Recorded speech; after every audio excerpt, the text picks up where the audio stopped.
Halo teman-teman, perkenalkan nama saya Gilbert Pablo Tutonono. Saya dari Fakultas Teknik Elektro angkatan 2019 Universitas Pembangunan Indonesia Manado.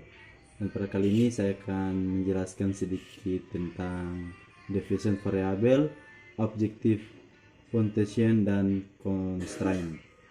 Jelas.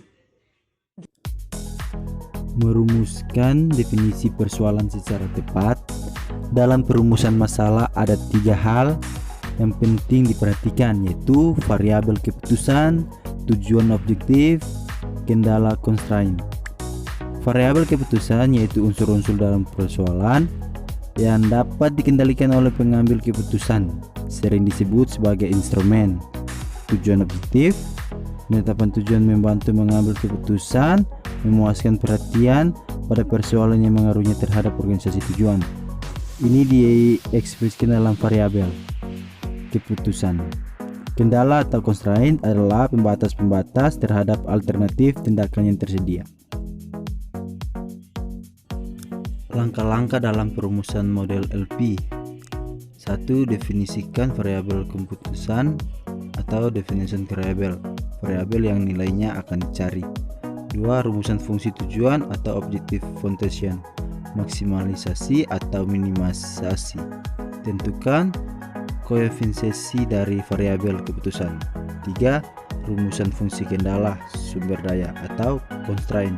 Tentukan kebutuhan sumber daya untuk masing-masing perubah keputusan. Fungsi tujuan objective function. Fungsi tujuan ialah fungsi yang menggambarkan suatu tujuan ataupun sasaran atau juga target di dalam suatu permasalahan linear programming yang berkaitan dengan suatu peraturan dengan secara optimal sumber daya untuk memperoleh suatu keuntungan yang maksimal. Mode LP merupakan bentuk dan susunan dalam menyajikan masalah-masalah yang akan dikerjakan dalam teknik LP.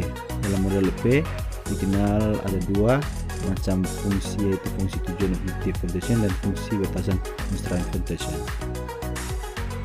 Fungsi variabel keputusan tidak diketahui dalam masalah optimasi. Ini memiliki domain yang merupakan representasi kompak dari himpunan semua nilai yang mungkin untuk variabel. Jenis variabel keputusan variabel adalah referensi ke objek yang sifat pastinya bergantung pada pengoptimal model yang mendasarinya. Fungsi constraint. Fungsi utama dari penerapan batasan-batasan atau constraint dalam sebuah tabel adalah untuk menjamin konsistensi dan integritas data-data yang disediakan dalam sebuah tabel.